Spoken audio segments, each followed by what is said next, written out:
No sé si la escuchaste. Ah, no, perdón. Se dijo corredera, por ejemplo, como pieza en bruto. Ya digo que no, me No, parece. no. Es que, ahora, a ver, ¿qué entendés vos por pieza en bruto?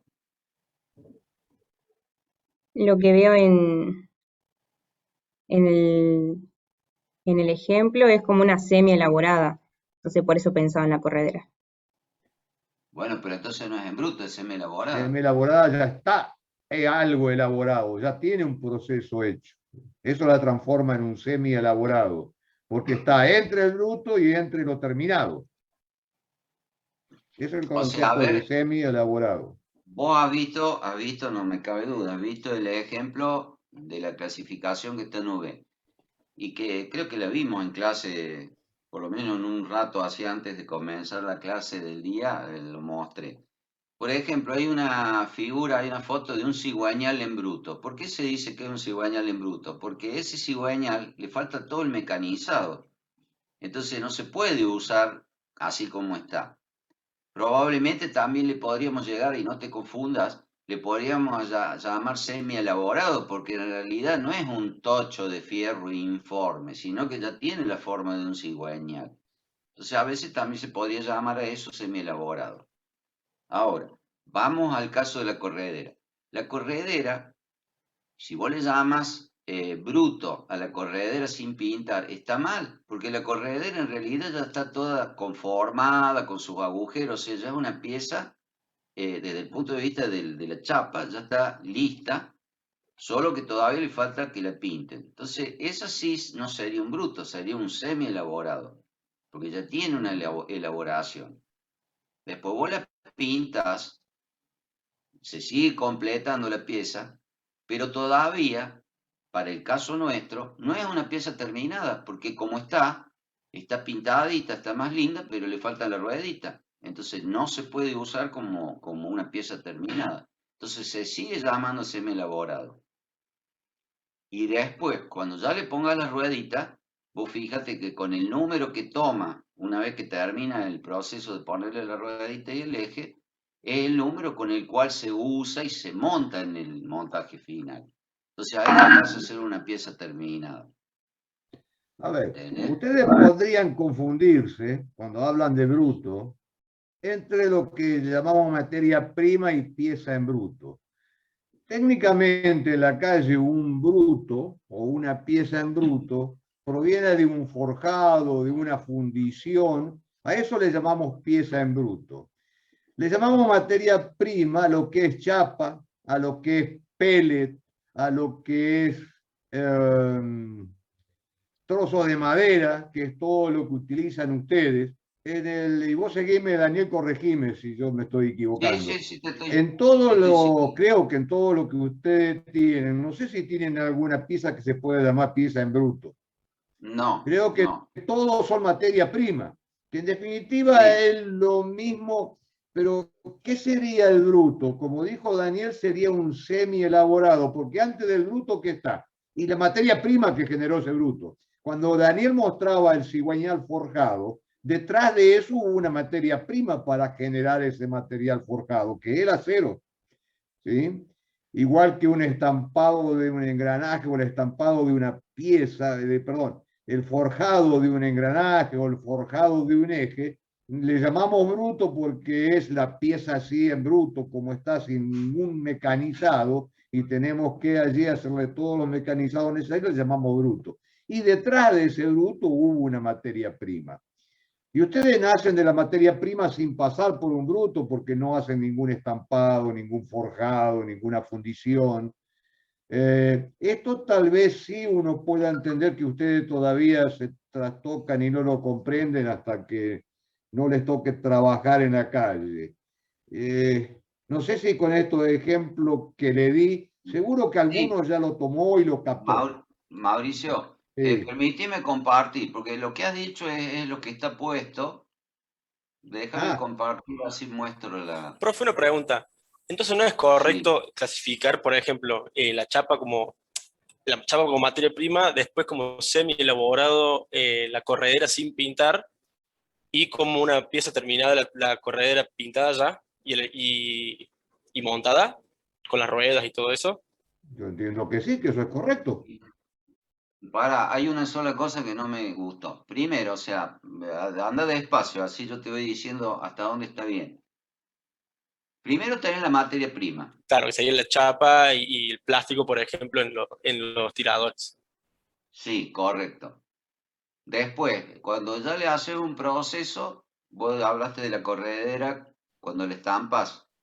Claro, digamos, antes de Sí. mandarla a pintar, Bueno, ¿cómo clasificarías eso? como semi elaborada. Perfecto. Y después que venga de pintar, Esa es la duda, ¿ahí seguiría siendo semi elaborada? exacto, pero ¿por qué? No porque lo diga vos o yo, sino porque el proceso de esa pieza, que todavía no tiene el título de pieza, no se recibió de pieza, le falta que le monte la ruedita y el eje. ¿Se Claro, y entiende? y ahí sí Porque sin sería la la pieza ruedita y el terminada. eje, claro, el código S2021, que creo que es el que yo les doy, es al final de ese proceso, o sea, luego de estampado, pintado afuera y montado la ruedita y el eje, ahí se transforma en 2021 y se recibe, le dan el título de pieza, porque así está lista para poder ser utilizada. Mientras no tenga esas características, mientras no tenga terminado ese proceso, va a ser un semi elaborado. Por eso depende, no es tan directo. Están viendo lo que yo proyecto acá, ¿no es cierto? Hay que ver cómo es el proceso, pero normalmente, cuando yo lo explique esto, y es lo que estaba diciendo Mauricio, por ejemplo, acá dice piezas en bruto, y son todas estas piezas que son forjadas o fundidas, algunas son de aluminio, son inyectadas, que también yo puedo llamarla semi elaborada y no errarle, porque en realidad lo de bruto porque está sin terminar. Y semi elaborada porque en realidad ya tuvo alguna elaboración, ya se le dio forma al metal en este caso. Entonces, no es un error llamarla semi De todos elaborada. modos, no es común, ¿no? Uno le llama más Sí, sí, elaborado después que está en la mitad de algún proceso de mecanizado. Pero eso está bien, técnicamente pero tiene razón Daniel. claro, claro. Yo, por ejemplo, me acuerdo en Fiat cuando entraban las piezas, por ejemplo, fundidas, sí, se hacía el material en bruto, pero también aparecía en la descripción técnica semi-elaborado, porque ya tenía un grado de conformación el producto. Es como la corredera nuestra, cuando le hacemos la forma S o U que tenga, con los agujeritos que lleva, en el proceso de estampado, pasa de ser una chapa, que es la materia prima, en una cosa semi-elaborada, que todavía le falta terminar el proceso. Entonces, este concepto es el mismo, pero hay que tener cuidado cómo se aplica. Si vos me decís que es en bruto, por ahí te puedo llegar a decir que no, ¿no es cierto? Pero un semi-elaborado sí, en el caso nuestro. Y después la pieza, cuando está terminada, fíjate, acá tenés un caso, este buje amarillo está después de haber sido fundido, se ha mecanizado, se ha roscado y se ha pintado. ¿Eh? Esto, bueno, es una pieza sola, pero si esto tuviera otro componente y se usara con ese otro componente, como el caso nuestro, que lleva la ruedita y el eje, hasta que no tuviera esos elementos puestos, si el proceso lo indica, no se podría decir que es una pieza. ¿Mm? Entonces, por eso creo que era Sofía que me preguntabas. No, no era Sofía, era Colque, creo que era el apellido, no me acuerdo tu nombre. Sí, soy yo, Rocío Colque. ¿Te cierra ahora más o menos lo que estamos diciendo con el caso nuestro? Sí, sí, ahí me quedó más claro. ¿Te quedó Gracias. más claro? Perfecto. Y con respecto a los patines, que son de plástico, Sí, acá tendría que ser la materia prima del plástico y después veo que salen como cinco y se usan solamente tres. no, 4. Cuatro. En esa que salen cinco, digamos, eso sería el semi Mm, elaborado y después el unitario sería la pieza final. no, Está bien y está no, mal. ¿por qué? Claro, No tiene nada que ver con la no, pero cantidad. para, ¿sabes por qué está mal? Yo digo que está más mal que bien. ¿Por qué? Porque del proceso, si vos lees el proceso, te salen 5, pero te salen 5 patines terminados. O sea, entra la materia prima, se inyecta, se cortan las rebadas, todo, y lo que vos obtenés al final del proceso es la pieza. Y de a una, no 5, sino que piezas individuales. Y esas ya tienen categoría de pieza, pues ya terminó el proceso. No están unidas por la rama de fundición, ya están listas. Entonces, tenés que tener cuidado, lo que hay que mirar es el antes y el después del proceso. El antes es materia prima, pellets, y el después son las piezas que vos necesitas, digamos, las que fabricas. Después que vos necesites 5, 10, 1, 40, es un problema de que te lo está diciendo la lista de partes. Pero no tiene nada que ver ni con la codificación, ni con la categoría que tenga ese elemento. La categoría de pieza, repito, está porque ya finalizó su proceso. Vos no le haces más nada al patín. ¿Se entiende? Ahora, si el patín después llevara, qué sé yo, una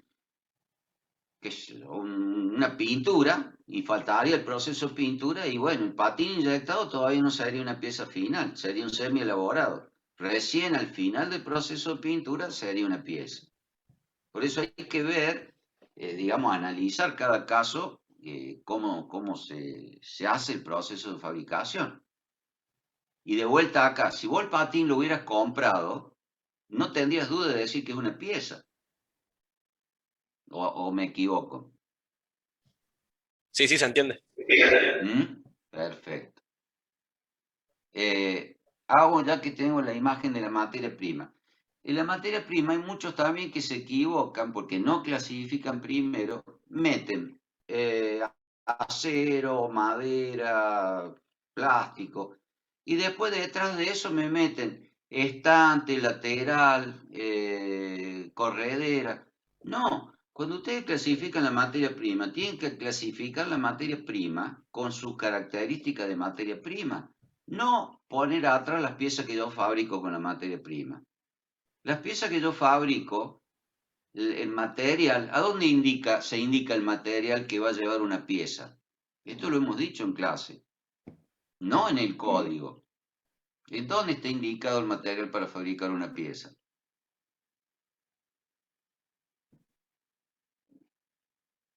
¿Nadie? Digan algo. Y en No la le lista de vamos a ver. partes. ¿En el Más o Gocinto? menos. ¿Cómo? ¿En el Gocinto? Sí y no. En la hoja de O sea, procesos. tampoco. Están nombrados en todos esos documentos. Pero hay un documento que sí o sí es donde dice el material inequívocamente de qué está hecha cada pieza. En el plano del producto. Si ustedes tienen un plano que está dibujada la patita, el tirador, cualquier pieza, el lateral lo fabricamos nosotros, pero esa pieza tiene un plano que da las dimensiones, da un montón de características, y siempre en un plano, inclusive se lo pone normalmente en el rótulo del plano, dice el material con que se hace esa pieza. Hablando de Después plano, es cierto, en la lista de partes. hablando de ¿Cómo? plano, Daniel, creo que este año no hicimos mucho hincapié o en énfasis en eso, pero está de cajón, ¿no? De que todas estas piezas cuentan con un plano, ¿sí? De que ya no es materia de PICP, ¿no? Esto es materia de ingeniería de productos, que cuando hace la bill of material, hace un plano por cada material, ya lo vimos con las especificaciones funcionales y las especificaciones técnicas. Cómo nacía el producto, en la especificación técnica concluye en un plano, a donde está indicado todas las medidas y las características del material que lo componen. ¿Sí? Exactamente. Unas especificaciones indudables que lleva cada pieza con cada material. ¿Sí? Algo que no lo hemos dicho también cuando hacen el código, es que ese número de código sería el número de plano también. Cuando va a buscar el plano de la pieza, lo busca con ese número de código. ¿Por qué le decimos esto? Porque hace 20, 30 años atrás, y Daniel lo habrá vivido, yo lo he vivido, Existían dos números, uno era el código de la pieza y había otro número que era el número de plano. Era como que tenía la pieza manejaba dos números la pieza. Y no tiene ningún sentido. Eso es algo que lo fui yo inculcando a través del tiempo, no es que la industria me lo copió a mí, ¿no? Pero es porque varios nos dimos cuenta en la vida profesional que era una pavada eso de manejar dos cosas, dos números distintos cuando estamos hablando de la misma pieza. Y se asocia entonces el código al número de plano, ¿sí? Que eso le quede claro cuando en la calle le hablen el número de plano, porque esto le va a suceder. El número de código, usted, el ingeniero de producto, fue inteligente y hizo un código, que ese código va a tener un plano donde están todos los datos que nosotros estamos diciendo. Pero esto les debe de quedar claro a ustedes que cada piecita de esa cuentan con un plano, ¿no? Con todas las dimensiones, las tolerancias, el material que la constituye, ¿sí? Ya como pieza terminada y como cada conjunto igual. Cada conjunto tiene un plano de conjunto, como hay un plano de conjunto del producto final, ¿sí? Que todo eso después se transforma. Hay otro ingrediente más que nosotros usamos para programar, que es la hoja de proceso o la ficha de proceso, que de ahí nosotros rescatamos la calificación de la mano de obra, rescatamos las máquinas que hacen falta, el tipo de operador y los tiempos de obra que máquina se procesa y qué tiempo lleva. Y eso nosotros lo usamos para saber calcular la necesidad de máquina, la necesidad de operario. Sí, digo, reafirmando lo que decís vos, por supuesto que lo vimos. Cuando vimos Tolicar, vimos que justamente uno de los pasos era, una vez que estaba probado el prototipo, era hacer los planos, que lo mostramos, el dibujito de un plano, un ejemplo, dijimos que ahí se define el material, pero además es un repaso de lo que ustedes vieron en el sistema de representación, porque en el sistema de representación, cuando vieron, aunque sea ver el rótulo para ver qué medidas tenía, uno de los casilleros que tiene, y para mí uno de los más importantes, tiene el número, que es el código o el número de plano, y tiene el material con que ese elemento debe ser fabricado. O sea que no es algo nuevo, como dice Mauricio, no es algo que sea de nuestra materia. Y la famosa FUM. Y la FUM también, la fecha de última modificación, que también hemos hablado, también arranca en ese aprendizaje, digamos, en sistema de representación. Entendemos que el que no trabaja, al contrario del que ya esté trabajando en una empresa, al ver 2, 3 planos, 5 planos que pasan por su mano, están por ahí arriba de un escritorio, uno de curioso lo mira y se da cuenta que esto que estamos diciendo es una cosa súper trivial, digamos, algo que no hace falta estudiarlo, uno se da cuenta, ¿no es cierto? Y lo que dijeron en la lista de partes, en el boceto, en el proceso, tienen razón que ahí figura el material, pero no es el documento de origen. Después se usa ahí porque, a ver, pregunto, a ver, vamos a hacer un repaso. ¿Por qué yo pondría el material? O sea, en este caso sería la materia prima de algo que yo fabrico, ¿no es cierto?, de una pieza que yo fabrico. ¿Por qué tiene que estar en la lista de partes y en el boceto? Porque es algo que hay que comprar para poder obtener el producto final, que es lo que busco con la lista de partes y el boceto. Perfecto. Perfecto. Y otra razón más, una es porque hay que comprarla. Si yo no la pongo en la lista de partes, no la compro, porque no aparece en ningún lado, ¿no es cierto? Porque el plano, es verdad que después el plano también se mira, pero el plano está ya en un archivo o en un archivo informático, y no es que todos los días lo estoy mirando. Pero si la lista de partes lo pide, ¿no es cierto? Cuando yo programo que voy a hacer 1000 mesas de luz, todo aquello que sea materia prima me va a salir que hay que comprarlo. Entonces ahí tiene que estar perfectamente explicitada, pero es la misma que está en el plano. Pues el origen es en el plano. Pero hay otra razón más por el hecho, aparte de las compras, a ver si me lo dicen. ¿Por qué el material tiene que estar en la lista de partes?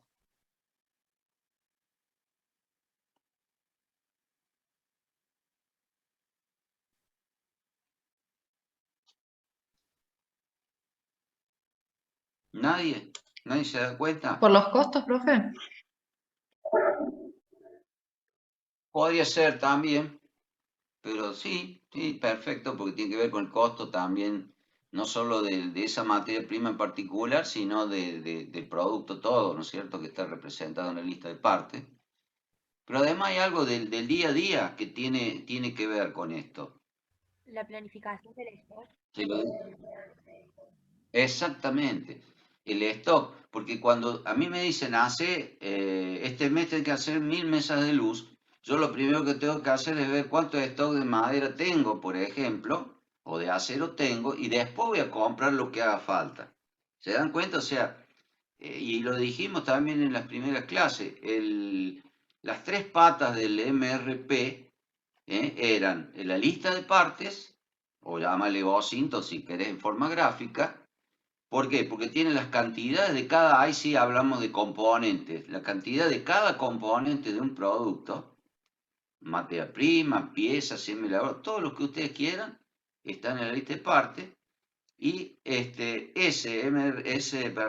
esa lista de partes con el plan maestro de producción y con el stock son las tres patas, o sea, un triángulo, ¿se acuerdan que había un dibujito que era un triángulo? Que me permite hacer la programación del requerimiento de materiales. Y además decíamos, ya que estamos todavía en los primeros prácticos, que decíamos que los errores que se cometieron en la lista de partes, después se arrastraban y producían paradas de línea, producían falta de material, confusiones, ¿sí? Entonces, por eso tiene que estar perfecto, ¿no? Porque si no lo está, si le erramos la unidad de medida, si le erramos la cantidad, le erramos la descripción, le erramos en que nos falta algún elemento en la lista y lo va a almacenar, el almacén no lo va a mandar a la línea porque no va a ser parte de ningún producto, si es que se llega a comprar algo por ahí. ¿Se entiende? O sea, por eso es tan importante todo esto. Es el arranque de la organización después para poder planificar. Daniel, Sí. hay que ir cortando esto porque entre el parcial Sí. que tenemos y todo no voy a poder transmitir nada Sí. de las No, dudas que está quedaron bien. ayer. Perfecto. Te devuelvo la pantalla. Vale.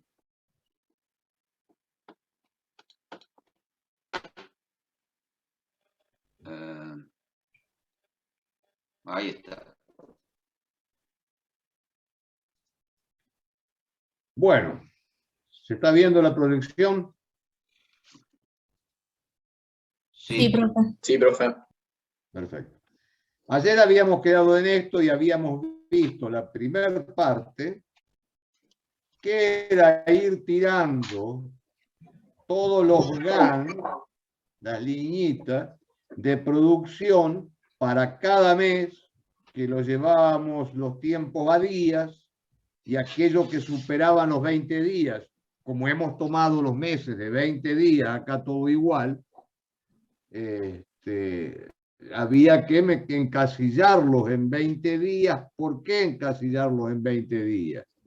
Lo vamos a ver cuando terminemos todo esto, cuando veamos que cargamos, por ejemplo, 2 meses. Y acá lo estamos viendo, ¿se ve el puntero del mouse? Sí, se ve. En la máquina Sí. 6.1. Entienden de que si después de esta rayita, que desde esta rayita hasta el día 20 hábil de diciembre, conforman los 20 días, yo me voy a ocupar parte del mes de noviembre y no voy a tener tiempo de hacer las piezas que necesite para el mes de diciembre. Voy a trazar la producción de diciembre. Por eso que una vez hechos los números, todo eso tiene que calzar perfectamente en 20 días. Y estos 20 días no son precisamente del 1 al 20. ¿Sí? Pueden ser del 1 al 20 las piezas que le toque del 1 al 20. Hay piezas que le tocan del 14 al 14, las piezas que tienen 20 días. Y hay las piezas que tienen menos días, como varias de estas acá, bueno, ¿desde dónde hasta dónde van? Y decíamos que todo esto lo hacíamos de alguna manera jugando, entre comillas, para ver qué es factible producir y qué lead time me lleva. Si yo tengo una empresa que sea capaz de trabajar con 95% de transferencia de operación, esto significa que no hay falla de máquinas, que no hay falla de dispositivos, que no falta material para lograr esto. Porque 95% de transferencia de operación solo me deja un día de posibilidad de pieza. Un día que me paro en alguna pieza y listo, de ahí en adelante paré toda la secuencia. ¿Eso está claro? ¿Qué es lo que sucede? Sí, profe. Perfecto. Entonces ahí teníamos un mes y habíamos llegado a los aproximadamente 45 días. Después sí, fíjense, ¿no? Y yo ayer les decía de que si todo el material lo traemos el día 12 o 13 de noviembre, siempre hablando del día 12 hábil o 13 hábil de noviembre, tengo material para empezar a trabajar con cualquiera de estas piezas acá. Acá empezaríamos con la A, sería la primera que comenzamos. Y fíjense que la A termina justo para terminar el 20 de enero, esta es la más comprometida de todas. Pero yo puedo empezar con la B, a lo mejor con la C, qué sé yo qué va a ser el jefe de taller en función a qué organización o qué orden interna tiene él. A esto me refería yo hace varias clases atrás cuando le dibujaba todas las operaciones y simulaba una línea de producción y le decía que lo que tenemos que programar es la línea, no máquina por máquina. Entonces yo le programo a la línea la cantidad de piezas que tiene que hacer para cada mes, pero no le digo qué día tiene que empezar una y terminar, porque no tengo forma de manejar y controlar eso desde la oficina, si no estuviese soportado por un software de planificación finita que se llama, o los sistemas avanzados de programación y o planificación, que ya en el mundo los hay, pero nosotros no lo disponemos por los costos que eso significa. No conozco en Argentina una empresa que lo disponga. Vamos a ver si en el curso del año, yo estoy trabajando ahora con la gente de Extensión Universitaria y la gente de Siemens, para incorporar a la facultad todo el paquete que Siemens tiene de software. Tiene CAD, tiene software para ingeniería mecánica, ingeniería eléctrica, ingeniería en sistema, tiene un software de PICP para nosotros, tiene software de dibujo asistido por computadora, tiene todo el paquete de software que necesita la industria 4.0. Allí tal vez encontremos la herramienta que me resuelve estos trabajos. Pero bueno, no lo van a encontrar ustedes fácilmente en la calle. Entonces esto tienen que saber razonarlo. Aparte, ese mismo software, ya lo vamos a ver, le va a pedir para él hacer este GAN todos estos datos que están acá abajo. Le van a pedir, ¿cómo quiere trabajar? ¿De derecha a izquierda o de izquierda a derecha? Primer tema. Y ustedes van a tener que decir. Otra pregunta les va a hacer. ¿Qué pieza primera y qué pieza última? La prioridad que ustedes fijan. ¿Sí? Si va primero lo más difícil o primero lo más fácil. Y si ustedes no tienen estas bases de razonamiento que estamos charlando con ustedes, ¿qué le van a cargar al software? De vuelta empezamos a cargar basura. ¿Y qué nos va a devolver el software? Cargamos basura, nos va a devolver basura de información.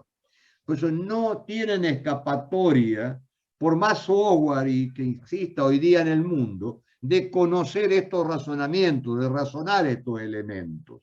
¿Sí? Bien, cuando ustedes lo hagan esto, acá no dejen de sumar la cantidad de días que tienen para hacer un chequeo. Acá vemos que en este entorno, que es donde estarían trabajando todas las máquinas, y están los 20 operarios, 20, 19, 20, 21. Acá 22 estaría un poquito mal, pero bueno, no me preocupa tanto. Y ustedes háganlo y lo chequean, porque no les podría dar, por ejemplo, 20, 15, 25, 17. Ahí sí, si les da eso, algo dibujaron mal. Tienen que volver a replantearse cómo lo dibujaron. Si repetimos esto, háganme acordar un minuto antes de las 20, ¿no? Si repetimos esto 2 meses, vemos esto acá, y si repetimos 3 meses, vemos esto. Los espacios en blanco que vemos máquina parada o sin actividad tienen que ver con esas fracciones de máquina que veíamos, que habíamos calculado 3 máquinas y media, y acá adoptamos 4, 1 máquina y media, y acá adoptamos 2. Obviamente esas máquinas están subocupadas, y esa subocupación se refleja en nuestro GAN con espacios en blanco, ¿no? En cambio, las máquinas que hemos calculado justo, que es la que daba 7 máquinas, creo que era la máquina 3, fíjense en que están a pleno trabajando las 7 máquinas, ¿no? Bueno, mejor dicho, 6 máquinas, y hay una séptima que trabaja un poco menos, pero fíjense en que es insignificante. De 7 máquinas son 2 días de trabajo que tendría para descansar las 7 máquinas. Lo otro está todo sobresaturado. Significa que es altamente probable que una situación de esta, y esto se esté haciendo hora extra ante cualquier problema que exista, que va más allá de lo normal. ¿Por qué? No nos olvidemos que esto está hecho con tiempo presupuestable, no con estándar. Significa que ya tiene incorporado en su tiempo los tiempos históricos de parada de máquina, parada por falta de material, por ausencia de mano de obra, o hombre enfermo o accidentado. Tiene esa historia. Así que en la realidad, si mejoramos nuestra eficiencia, estos tiempos se achicarían. Y lo que una... Sí, ¿alguien quería preguntar algo? Bien, esto es un caso extremo. Yo siempre digo japonesito, 95% de transferencia de operación. Y fíjense en que nos lleva 1 mes y medio de materia prima estoqueada. Si vamos al otro extremo, hago esto mismo pero sin transferencia de operación. Es decir, hago toda una máquina, todo el lote en una máquina, las 1150 piezas. Cuando la termino, las 1150, voy a la otra máquina que sigue y recién pongo en marcha la otra. Eso es transferencia cero. ¿Y a dónde voy a terminar? En esto, que está acá. ¿Sí? Y en lugar de comenzar acá, que terminaba el 17 o 18 de noviembre, el día hábil, o tenía que empezar a producir con una transferencia del 100%, me voy a que tengo que comenzar a trabajar los primeros días de agosto. Tengo que comenzar a trabajar los primeros días de agosto para 1 de diciembre poder emplear todas esas piezas ya terminadas a partir de la materia prima. ¿Pero esto qué significa? Que yo estoy inmovilizando material por 5 meses en lugar de 1 mes y medio. ¿Sí? Ayer creo que una compañera no entendió bien esto y pedía un poco más de aclaración. La aclaración es lo que vemos reflejado acá. Y esto que vemos reflejado, si yo ahora lo copio 5 veces, ¿sí? Porque esto es para un solo mes. Todo esto que estamos elaborando, que se ve dibujado acá, esto GAN, es para producir el 1 de diciembre. Si yo ahora cargo lo que voy a usar el 1 de enero, si yo ahora cargo lo que voy a usar el 1 de febrero, cargo lo del 1 de marzo, lo del 1 de abril, y voy a encontrar todo esto lleno de dibujo ahora. ¿Sí? Lo voy a encontrar parecido a esto acá. ¿Sí? Que no me tomé, lamentablemente no me he tomado el trabajo de hacerlo, pero debería de haberlo hecho para que se den cuenta, pero me parece que es muy sencillo para que ustedes lo vean y se tienen que dar cuenta. Y bueno, no sé si quedó aclarado más o menos esto de los 5 meses de material parado, porque no se olviden que yo voy a tener todo esto lleno de operaciones. Y mis 20 operarios van a aparecer acá trabajando. Es decir, yo voy a contar 20 liñitas de esta por cada mes cuando yo llene todo la secuencia de programación. ¿Me explico en esto o es muy árido?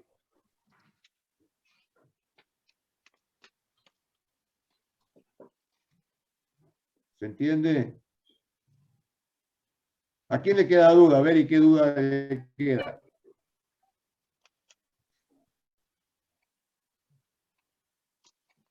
Vamos, sin temor, pregunte. No se queden con temor porque yo la quiero hacer muy fácil.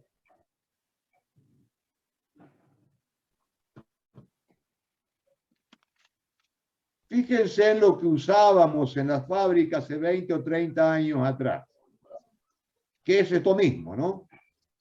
Pero nada más que hoy día acá a ustedes lo estamos usando como primera y única vez. Este ejercicio de simulación no es que lo vamos a hacer siempre en la fábrica todos los meses, lo hacemos como única vez para definir el lead time. Y una vez que definí el lead time, que pueden ser o 5 meses o 45 días según la transferencia que adopte. Y acá, ¿qué es lo que le aconsejo? La otra pregunta que van a hacer, ¿y qué transferencia tomo? Y si ustedes tienen duda en un caso así, y arranquen con el 50% de transferencia, que le va a dar un stock de entre 2 meses y medio y 3 meses de stock en lugar de 5 meses como este. Por lo menos la achican a la mitad. Y después, si eso anda bien, el 50% de transferencia, lo mejoran al 75%. Y ahí con el 75% pueden andar en 2 meses de transferencia. ¿Se entiende esto que digo? Tienen que hacerlo para verlo. Fíjense en nosotros, lo que utilizábamos años atrás. Hay un apunte que tienen ustedes colgado en una página que se llama De la planificación a la programación. Y habla de cosas históricas, ¿no? Tableros, cuando todo esto lo hacíamos con tableros colgados en la fábrica. Hay varios modelos de tableros. Este era el más común. Era un tablero metálico, sí. No sé si está proyectando algo, no se ve. Eficienta, ¿no se ve? No. No, profe, no se ve la diapositiva. Y te digo, están faltando 5 minutos para las 8, ¿eh? Bueno.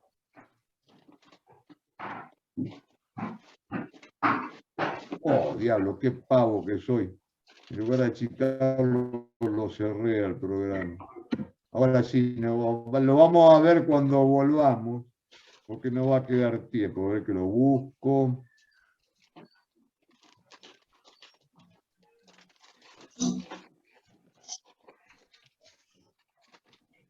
Rinda ahora para que evites sin para allá. ¿Cómo? Que rinda para que evites saliva e ir para allá. Perdón, ¿me están haciendo alguna pregunta o un micrófono abierto que hay por ahí?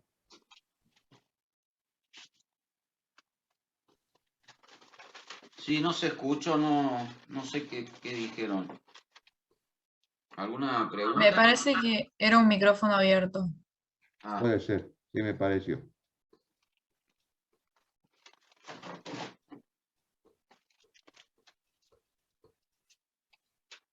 Bueno, a ver ahora si lo proyecto. Ahí se ve el tablero Eficienta. sí. Teníamos tableros metálicos con barritas de distinto tamaño. Barritas de 1 día, 2 días, 3 días, 5 días, 4 días y de distintos colores. Y bueno, pieza por pieza íbamos pegando los GAN, esto mismo que hicimos con el Excel, lo hacíamos a mano con barritas imantadas en un tablero. Y teníamos, ahí estaba lo programado. Y diariamente, después uno se levantaba, iba a la línea a ver si estaban haciendo lo que estaba programado. Y bueno, y veníamos y corregíamos los desfasajes. Pero esto lo usábamos para programar, por ejemplo, fabricación de locomotoras o de vagones de ferrocarril, no para programar piezas de un auto, porque no andaría para eso. Porque este GAN lo utilizábamos para seguir la programación, pero son productos que son más parecidos a un proyecto, ¿sí? Por eso existe el Project Management, que se maneja como proyecto y uno utiliza estos GAN. En la programación de piezas de automóvil no utilizamos GAN.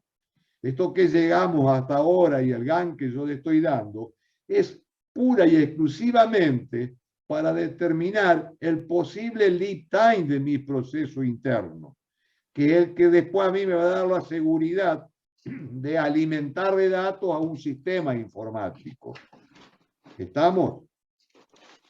Entonces, depende del tipo de programación, qué herramienta es la que yo utilizo.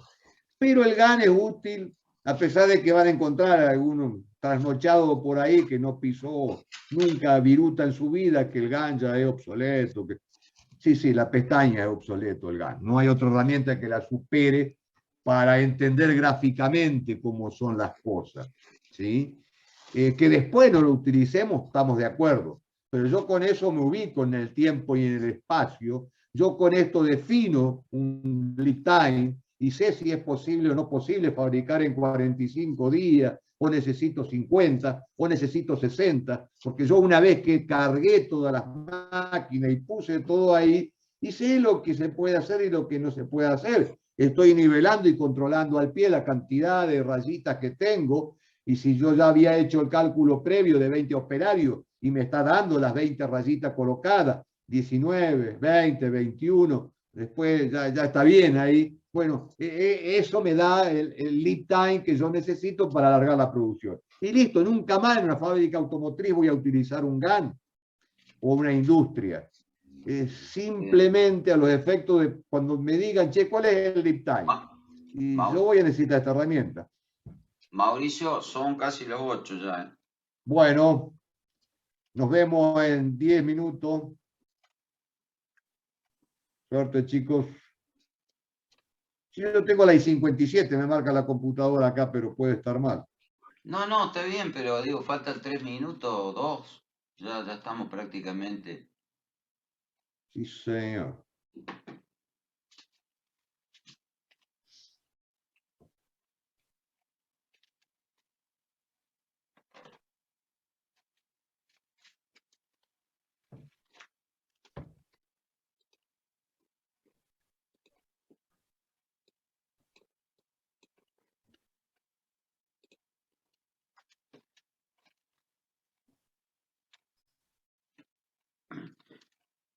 Vos te cuento, en mecánica, con la Little Part y el Bocinto, bastante, yo diría, o sea,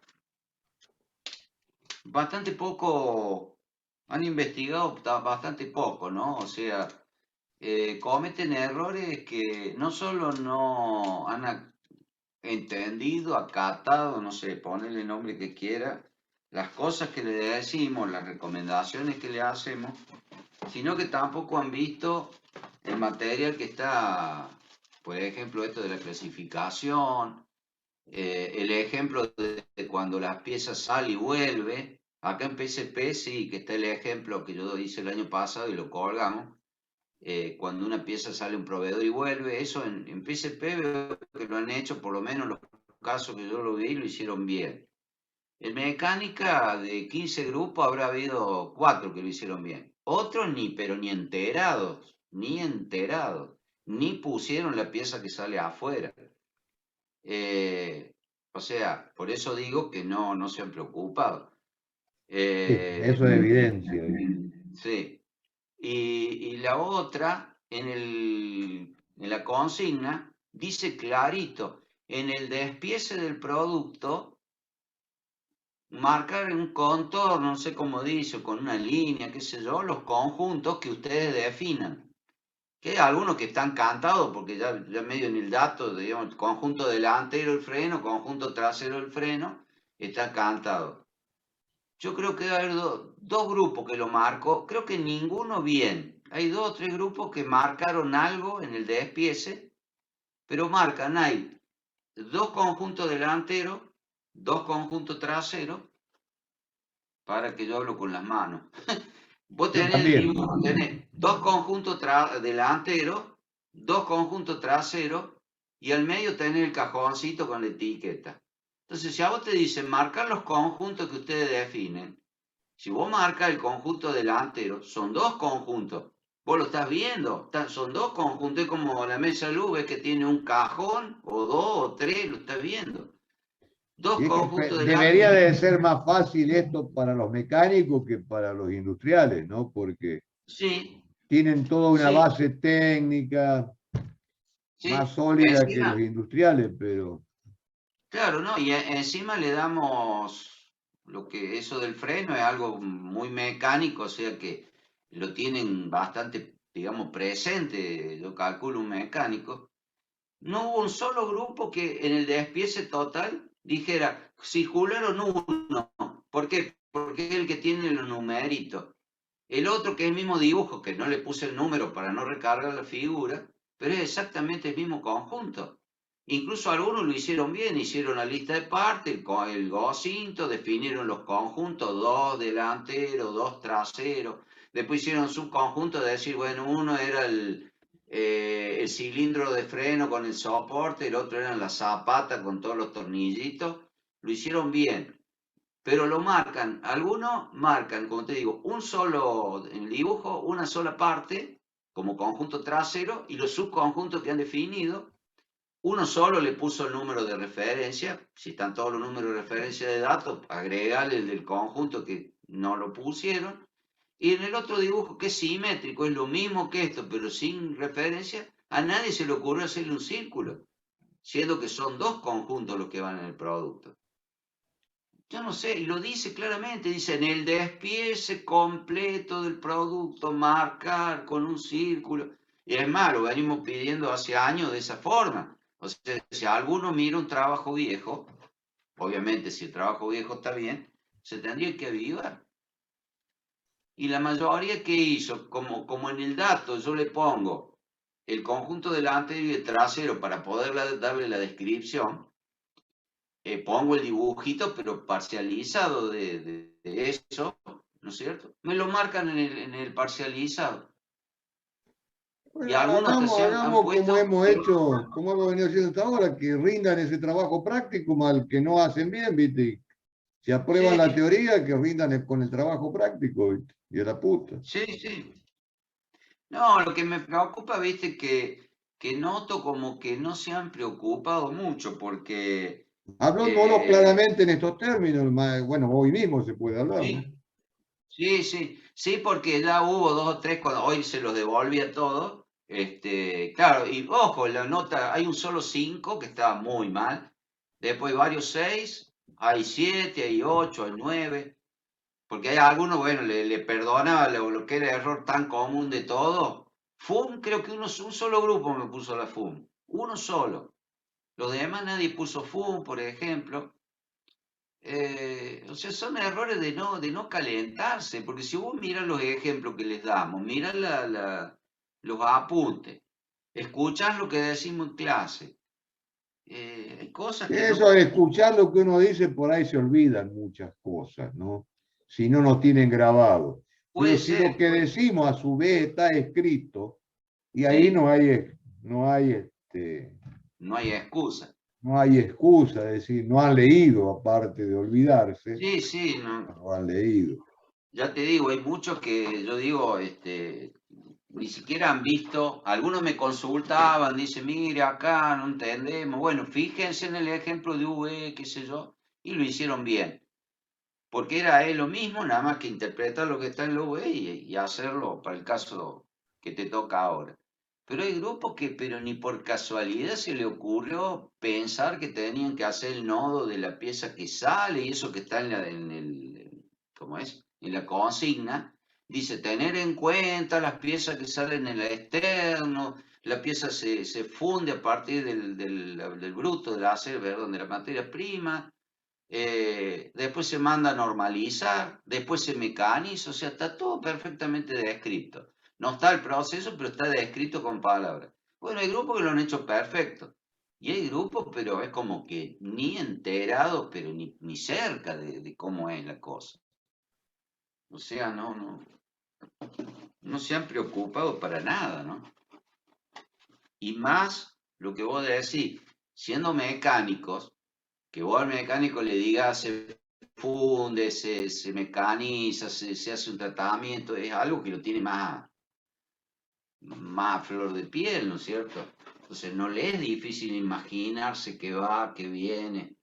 Sin embargo, algunos grupos, ya te digo, no, ni cerca de lo que debe ser, ¿no?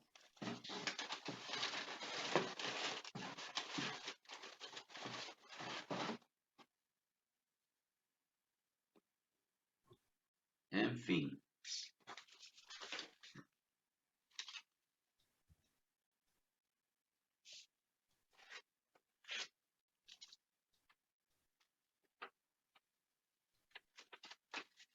Sí, yo te comento, me estoy Oh, hay acordando. 94 ya que terminaron. Ajá. Qué capo los vagos. Han andado bien. Ujú. A ver las notas.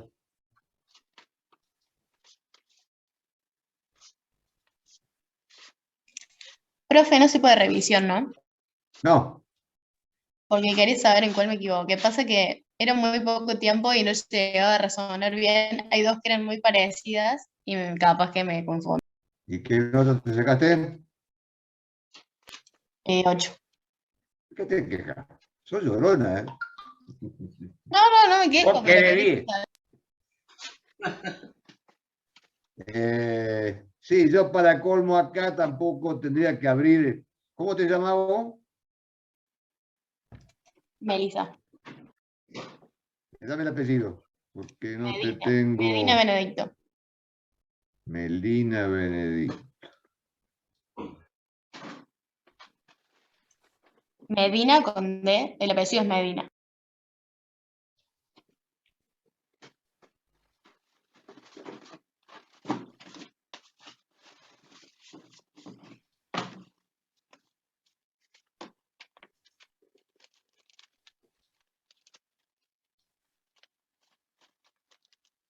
Melissa Medina.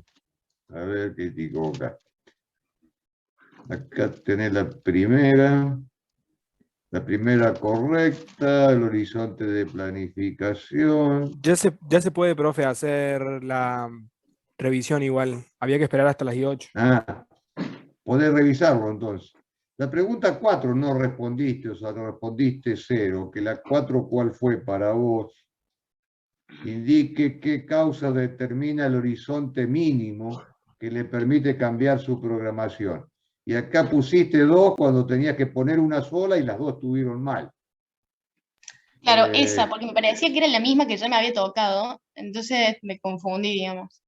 No, acá tenías que poner que es el lead time de la pieza de más La de larga mayor. duración. Claro, está bien, está bien. ¿Sí? Era lo mismo que la otra, por eso me confundí. Pensé que era Acá alguna erraste del trampita. 100%. Sí, no, no. No, tal vez yo no lo estudié bien en las preguntas. A Claro, ver, igual que porque otra era. otra de las Repetí preguntas la pregunta. me preguntaba lo mismo, tipo, en la segunda creo que me decía eso, elegí la de lead time de mayor duración, y después me preguntaba lo mismo, digo, alguna trampa hay.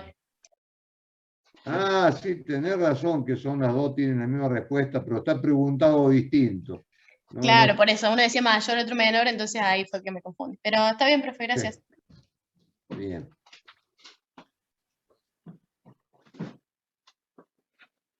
No, no fue con la. No, no, no hacemos cosas así con trampa, ¿viste? Pero bueno, sí cometemos errores.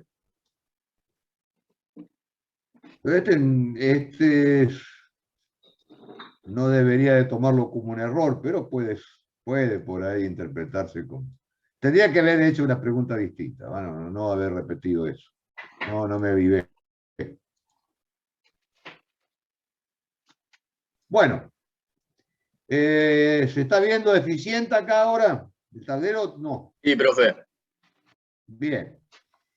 Ese es un caso de tablero que se usaba, después venían otros sistemas como este, que en lugar de barras imantadas, esto imagínense en que el pizarrón ahí o la pizarra tiene todas ranuritas y uno de esas tiritas de papel las iba colocando en la ranurita para formar los ganos. Es mucho más piola el de tablero imantado, ¿no? Muchos de estos sistemas que se usaban, que fueron orígenes de la programación, hoy día no ha cambiado el razonamiento de ese origen. Lo que ha evolucionado es la tecnología que nos permite automatizar mucho de estos procesos. Pero el razonamiento no deja de estar en el cerebro de cada programador. Y las máquinas todavía no razonan. Las máquinas resuelven aplicando algoritmos en base a datos que te pide y que vos tenés que cargarle. Y estos datos son los que, gracias a Dios, nuestros cerebros son los que son capaces de razonar y que las máquinas aún no lo logran hacer. Este era otro sistema que mediante vos asignabas a cada operario con una tarjeta, este era un bodrio para manejarlo, pero este sistema hoy día se aplica. Ustedes vayan a cualquier concesionario automotor a llevar su automóvil a reparar y van a ver tableros como este que está acá, a donde está de lunes a viernes, cada sector que hace asignado, como tienen cada empresa dividido su sector, y acá se llena de tarjetitas de qué operario le está haciendo qué cosa a qué auto. En la medida que van entrando los servicios, van llenando estos casilleros con las tarjetitas para saber qué operario tiene asignado. Y acá no existe la posibilidad que haya sobreasignación. Sí existe, pero los concesionarios, ¿cómo trabajan? ¿Cómo trabaja un médico? ¿Cómo se programa un médico? Y asignando turnos. Un médico tiene calculado cuánto tiempo le va a asignar, y fíjense que todo es cuestión de horas, ¿no? También el médico habla en horas. Él tiene calculado a cada paciente cuánta hora le va a llamar, o cuántas fracciones de hora o minuto lo va a atender. Y la mayoría depende de los médicos. Hay médicos muy, desaforados por el dinero y te dan 10 minutos, ¿viste? Y en una hora te atienden a 5 pacientes. Ponerle que algún paciente que siempre les pasa, le demora más tiempo y bueno, ahí los turnos se van. El caso que vos llegás, que tenía turno a las 5 y te atienden a las 5:30 o a las 6. Hay doctores que no, que ellos predisponen o 45 minutos, o hay algunos otros que hasta 1 hora preasignan a cada paciente. Quiere decir que ellos están dispuestos a trabajar 10 horas y van a dar turno a 10 personas. Y ya saturaron su carga horaria. ¿Sí? Los que tienen 30 minutos y trabajan 8 horas asignarán turno para 16. Por eso es que te pedís turno. Las concesionarias son igual. Las concesionarias te dan turno. No es que vos vas a ir, llegar y te va a decir, vení mañana. No, te van a decir, vení. Se fijan en esto. ¿Por qué? Porque en la medida que van dando turno en función a la tipología de actividad que tienen que hacerle a tu auto, que ellos ya tienen tabla de tiempo preestablecido por cada tarea que vos te puedas imaginar que hace falta hacer un auto, ellos tienen todo un libro donde tienen predeterminados los tiempos que le demanda cada tarea. Igual que los estándares que medimos con cronómetro para los mecanizados de las piezas, ellos tienen todo predeterminado. Obviamente que hay casos que le puede fallar porque una tuerca se le oxidó, se le rompió. Esto pasa lo mismo que pasa en la industria. Se nos rompió una máquina, se nos rompió una mecha y bueno, hay que salir del paso. Y ahí es donde se les puede atrasar el turno y tendrán que quedarse a hacer horas extras para terminar lo que se comprometieron en el día. Igual que el médico, que en lugar de irse a las 8 de la noche, se tuvo que ir hasta las 9 de la noche porque tuvo un paciente que le demandó más tiempo. O un paciente que le llegó tarde, no le llegó en lugar de caerle a las 5, le cayó a las 5:30. Pues se enojan mucho los médicos, los dentistas, cuando vos llegás fuera de horario. ¿Por qué? Pues lo tienen todo calculado así. Y bueno, le podés caer a cualquier hora, tenés que respetar esa programación que te da el médico. ¿Me entendieron esta otra parte? Esta es otra forma de programar. Pero siempre, sea el médico, sea el concesionario, sea el mecanizado, sea el que hace galletitas, sea el que hace yogur, leche pasteurizada, chorizo, lo que el demonio quiera, siempre el tiempo es el que programa, ¿sí? Entonces, hay un tiempo preestablecido para cada actividad.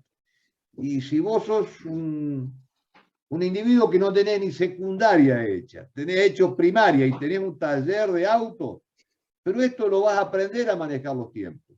Porque si no, tenés conflictos todos los días con los clientes, te reputean mal porque le decís, vení mañana a buscar el auto y vos vas mañana y el auto no está o está todo desarmado. Y bueno, vení mañana de vuelta y cae mañana y todavía no terminó porque le vino el amigo o 2 o 3 amigos después que vos te fuiste con el auto de ellos y listo, te pasó el tuyo al fondo y empezó a atender a los amigos. Esto es común también en la industria automotriz, no digo en Ford o Renault, pero sí el que trabaja para Ford y Renault, a uno lo atiende más rápido que el otro, al que mejor paga, al que más presión ejerce. Entonces vos, y esto también es una de las reglas de heurística que van a encontrar en el apunte ahí de la planificación a la programación. A ver, vale la pena que lo veamos ya que estamos. El apunte era este mismo. ¿Dónde demonios está?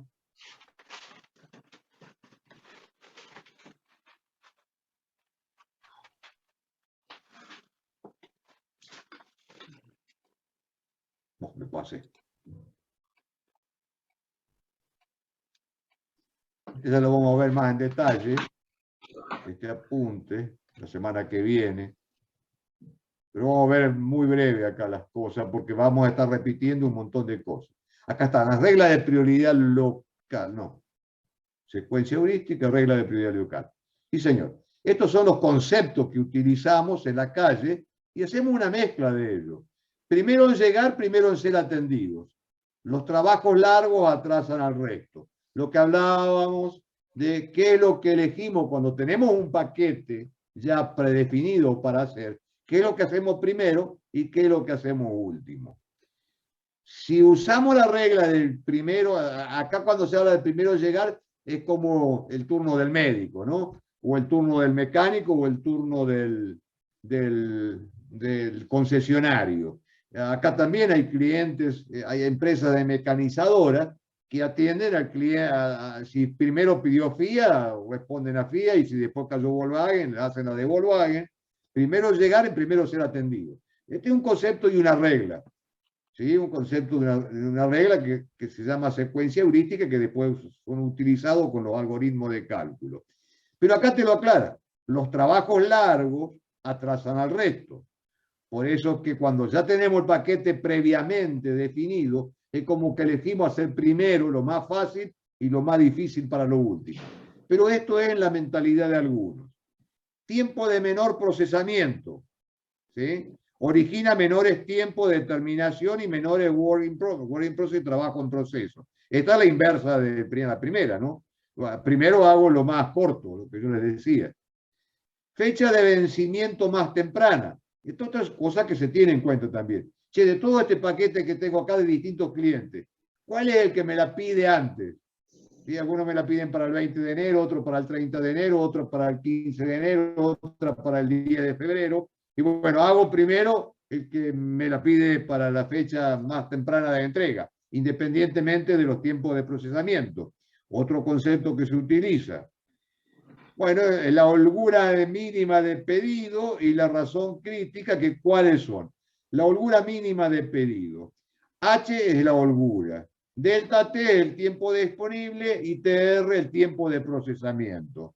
Entonces, ¿cuál era el concepto? La holgura mínima de pedido es la que hago primero. Tiene que ver con las más rápidas, ¿no? Si es 0, se termina justo a tiempo. La razón crítica es delta T sobre TR, siendo RC menor a 1, no hay tiempo. Y si RC igual a 1, es justo a tiempo. Esto lo vamos a ver con más detalle la semana que viene.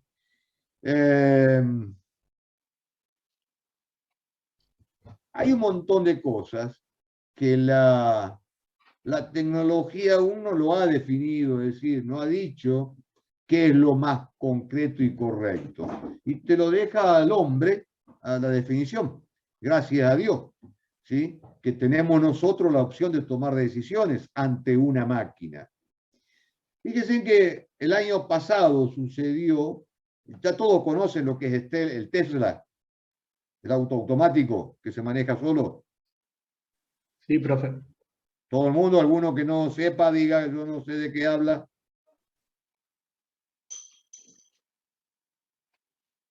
El Mash que hoy día está con los Bitcoin y que revolucionó el mundo que los Bitcoin. Creo que John, se llama el nombre, John Match, creo que es.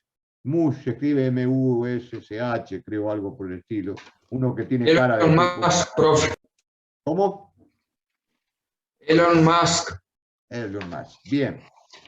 Él es el que ha desarrollado todo esto de los autos automáticos que se manejan solos. Ha habido varios accidentes con estos autos que se manejan solos, choques, han intervenido en accidentes de tráfico, cosa que ha llamado mucho la atención y han estudiado qué es lo que pasó, en qué falló la tecnología. ¿Y qué han descubierto? De que en ese tipo de accidentes que han tenido estos autos, si hubiese habido un conductor humano, no hubiese habido el accidente. Un conductor humano con reacciones normales, no manejando borracho ni drogado, y no estos tarados que manejan sin saber manejar, sino pensando en gente que está experimentada en conducción. Espera, no me digas eso.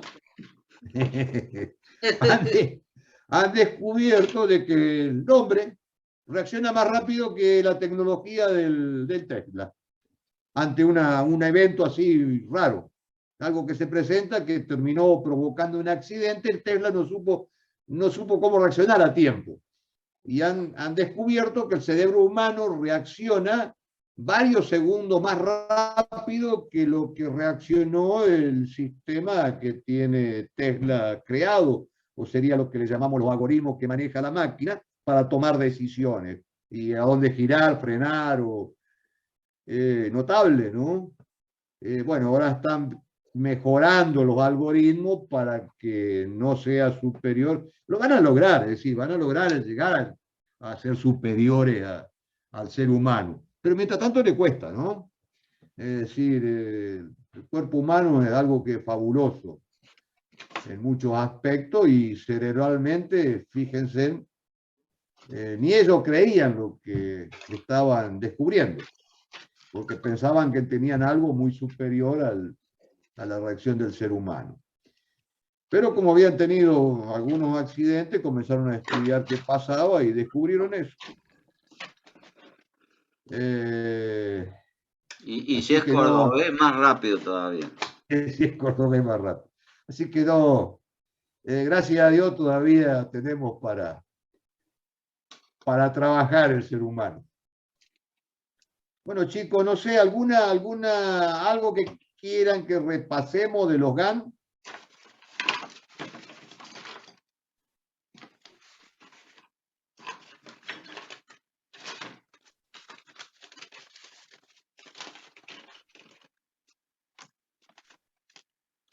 Hola.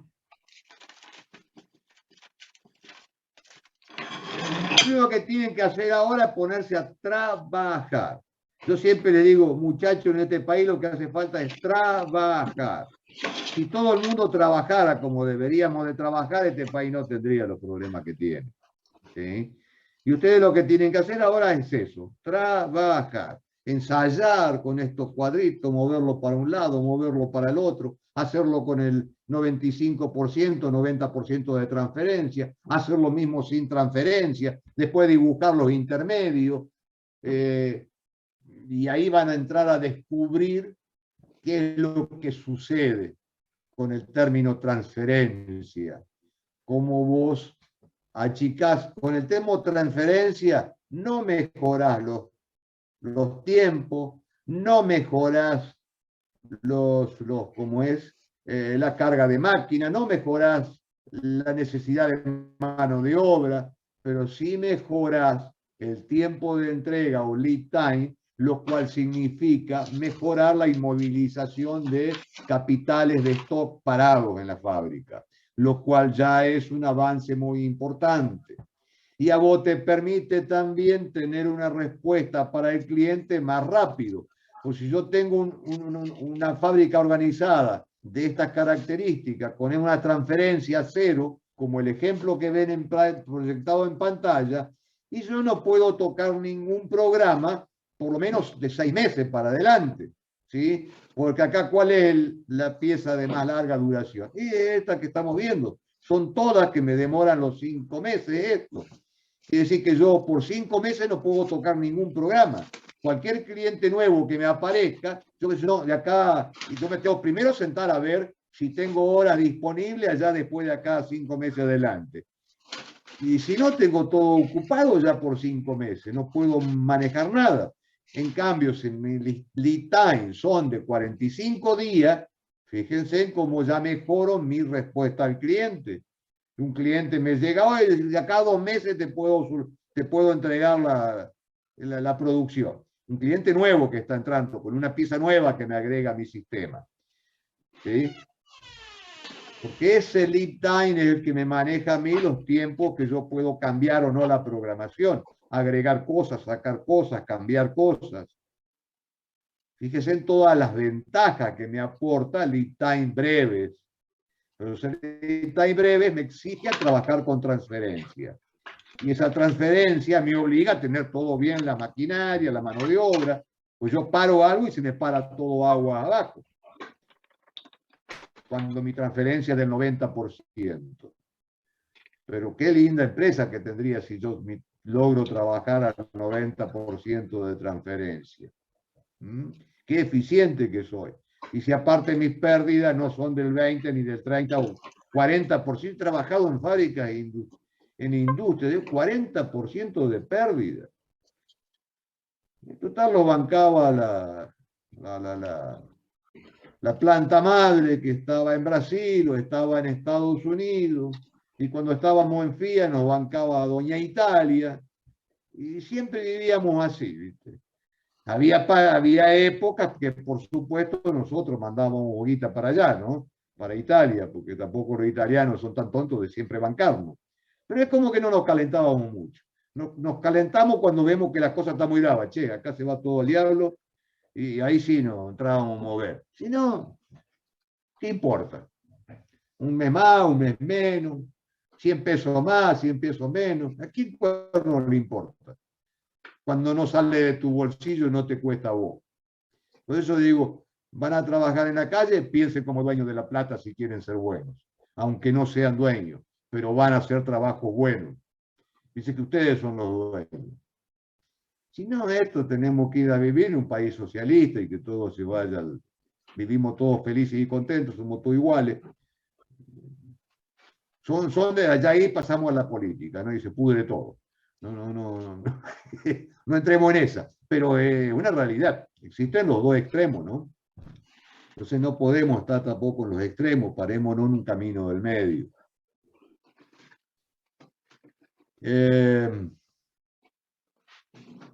¿Alguna pregunta?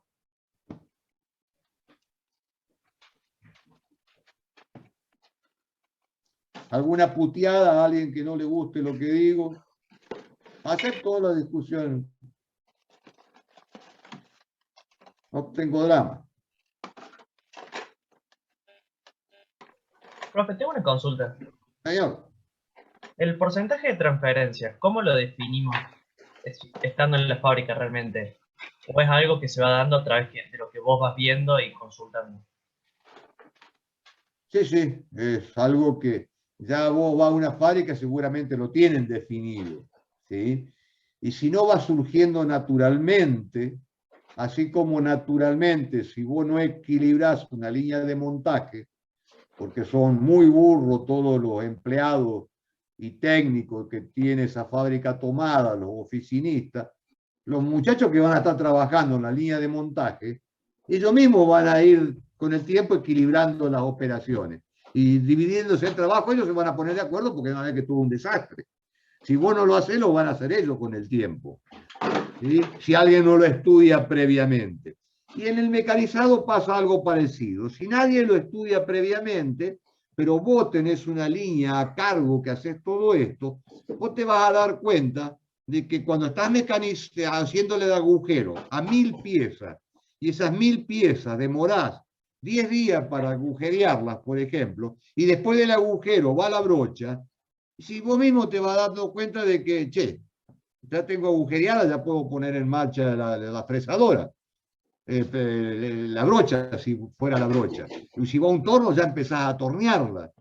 Y cuando te das cuenta de que el torno te consumió todas las piezas y todavía la perforadora no terminó, ya para la próxima vez va a estudiar este desfasaje en tiempo.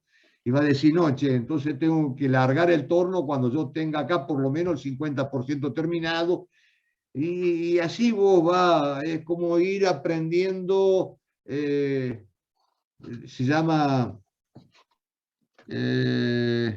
programar a caballo de la acción, es un dicho así que hay, porque lo vas aprendiendo y desarrollando a medida que lo vas haciendo. Como nadie lo planificó ni lo definió previamente, que es el ejercicio que estamos haciendo ahora, el ejercicio previo, entonces vos haces este ejercicio previo y vas con el hombre de la planta y decís, che, vos podés, y el tipo te va a mirar, ya lo estoy haciendo así.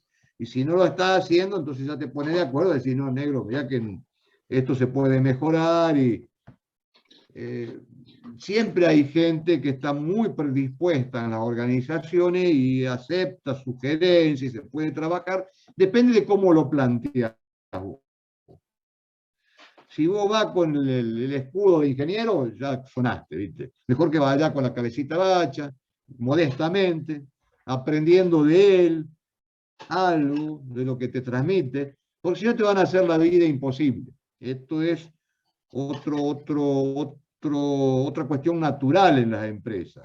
Ya al profesional le tienen bronca de entrada, porque generalmente es cierto, somos ingenieros y no sabemos hacer el agujero a una pieza.